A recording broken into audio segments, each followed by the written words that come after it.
Madam Speaker, Honourable Prime Minister, Honourable Leader of the Opposition, Honourable Members of Parliament. It is a privilege for me to comment on His Excellency the President for his most gracious speech at the opening of the session of Parliament, and also provide a summary of the progress made by the Ministry of Fisheries in the last 12 months. His Excellency the President made specific reference to the Fiji First Government's great achievements reaching the first half of the 4-year term. Madam Speaker, His Excellency also highlighted the need to take stock of our performance, review progress that has been made, and reflect on ways which we can improve the quality of service to the people of Fiji. In light of this, it would be appropriate to thank the Honourable Prime Minister for his vision to reshuffle ministerial responsibilities with the aim to enhance the ability of government to continue to provide the highest level of service that the Fijian people have come to expect. Madam Speaker, on this note, this vision has come to fruition through the establishment of the new independent Ministry of Fisheries. This initiative will provide a more focused and streamlined provision of services to key stakeholders of this sector. I must, at this juncture, thank Honourable Hossein Ngamu for his dedication and efforts in looking after the Ministry of Fisheries in the last 2 years. I am indebted to him for the development that has been carried out. I will attempt to continue with the work that he has started.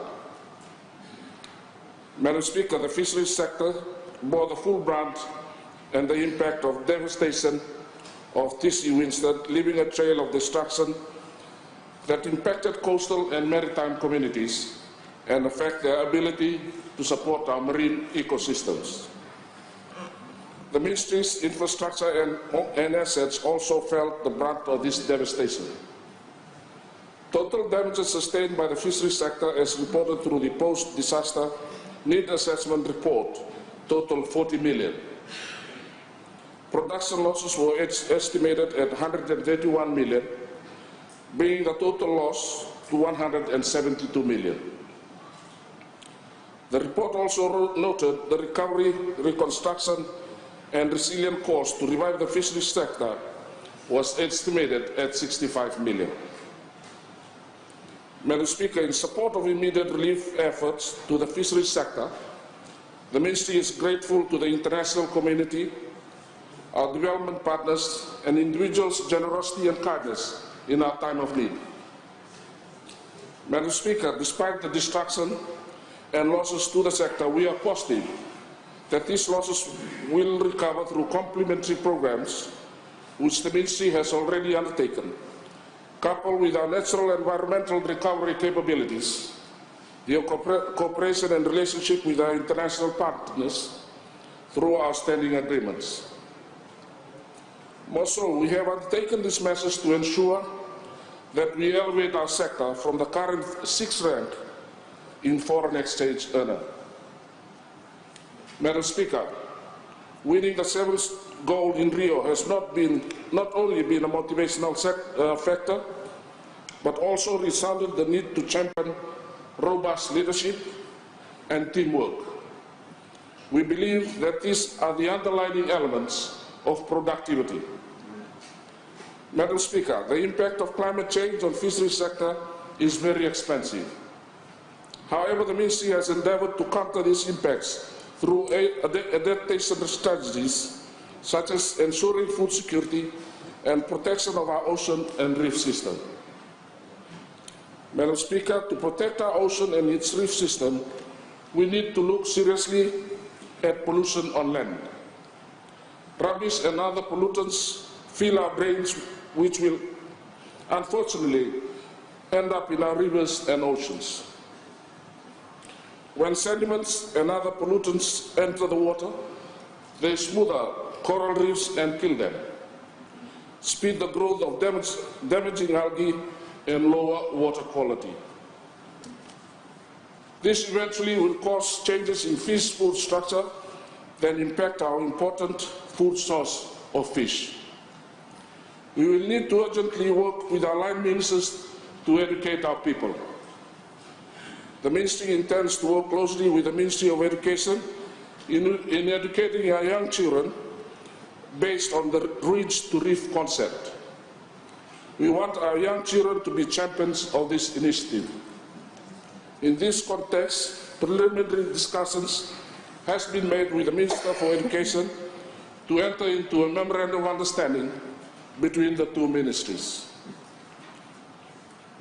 Madam Speaker, at this juncture, the Ministry would like to acknowledge the enactment of the Offshore Management Decree passed in 2012 and the process to which the Aquaculture Bill has achieved so far. The Ministry also realizes the importance of doing the same for the inshore management legislation to holistically manage the subsector. Madam Speaker, the new independent ministry is supporting the Green Growth Framework by undertaking programs that contribute towards building environment resilience, social improvements, economic growth, poverty reduction, and we are helping Fiji to preserve its valuable natural resources. The Ministry is working together with other line ministries and agencies in a more integrated and inclusive way to improve the delivery of our service and empower our communities for the sustainable development of our fisheries resources. Madam Speaker, Fiji is blessed with a multicultural, multiracial, but united society. In our journey to this day, we have laid the building blocks for the new Fiji, where we envisage that every citizen of this nation will enjoy equal opportunities in a spirit of love, tolerance, and peace. In our efforts to uphold this unified nation and continue to lay these building blocks, the Ministry is committed to promoting this sense of unity through maintaining professionalism in the workplace, providing equal opportunities through the application of assistance through our projects, and upholding our code of conduct in ensuring that team fisheries will provide the best level of service delivery to the public. Madam Speaker, His Excellency the President has outlined the acknowledgement by Fiji's development partners and global financial institutions on government's prudent economic management and, more significantly, the government's longest 7 straight years of economic expansion, a historical milestone indeed.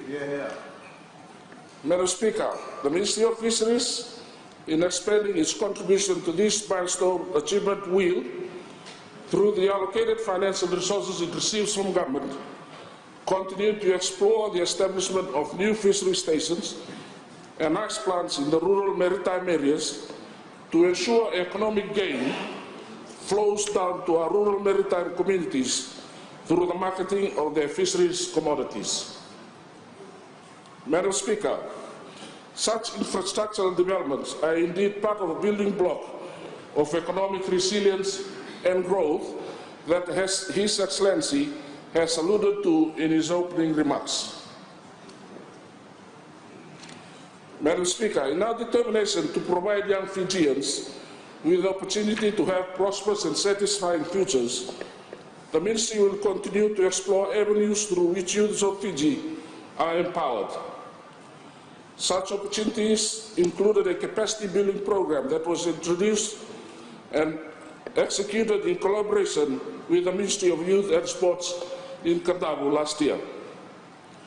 This package program included training on fish aggregating device deployment, net making, post-harvest and handling of fish, deep water snapper fishing, fish farming, and small business skill training.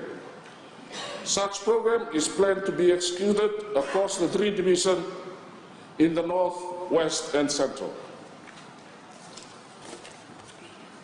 Madam Speaker, such programs guarantee alternative income sources for individuals and communities, bringing about prosperity to all.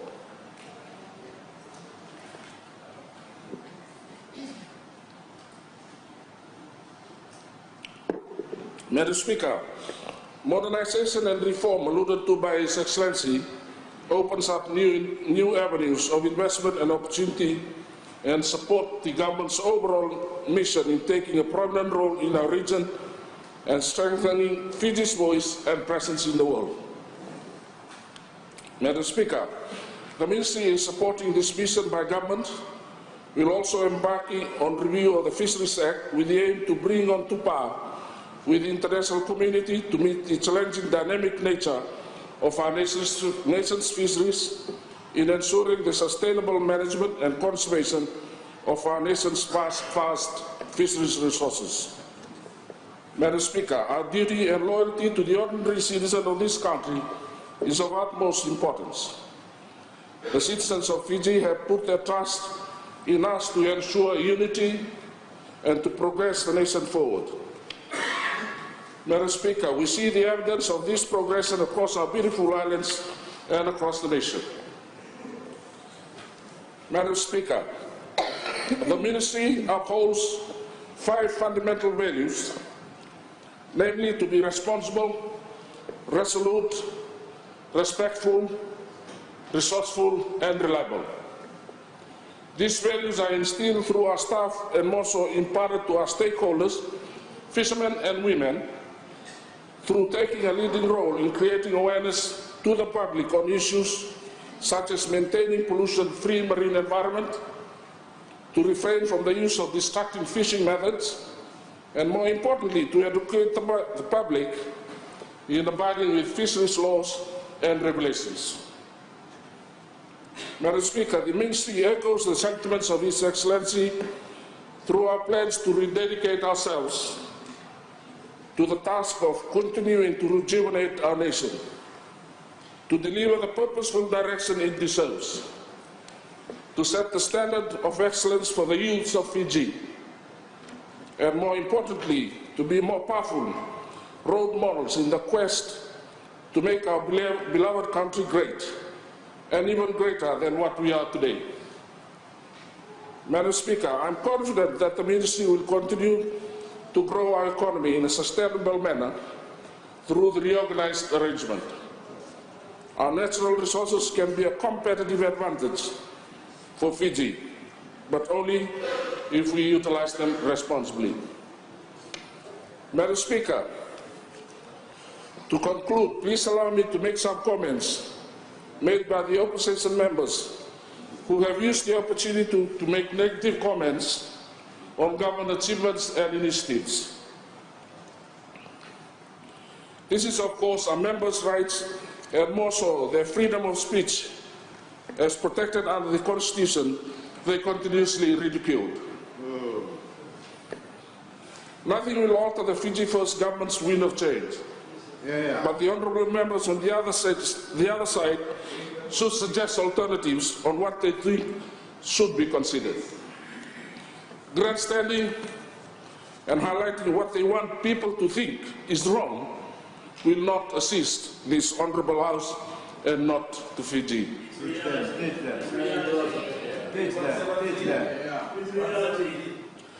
Members must provide and suggest alternatives.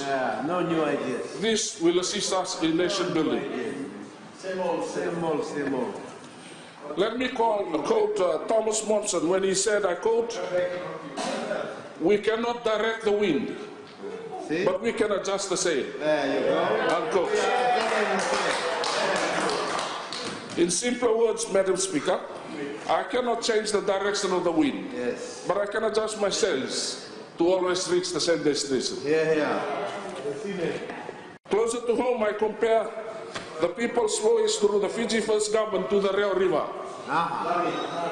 All the tributaries, Waimanu, Waindina, and Wainumala, will flow to the Reo River and bring blessings to the Reo Delta. We can reduce the flow of water by building dams upriver. We can divert the direction, but the Reo River will continue to flow like the Mississippi. Madam Speaker, I will just read the song that is sung. Unfortunately, I haven't got a guitar here, but I will just read the words of the song Mississippi. where you can hear a country song from afar, and someone plays the honky-tonk guitar, where all the lights will go out one by one, the people join the sun, and the wind takes it away. Where the Mississippi falls down to the sea, and lovers found the place they'd like to be, how many times before the song was ending, love and understanding everywhere around. Mississippi or Rewa, I remember you. Wherever I should go away, I'll be longing for the day that I will be returning again. Mississippi will be on my mind every time I hear this song. Mississippi, roll along until the end of time. Madam Speaker, I thank you sincerely for your indulgence.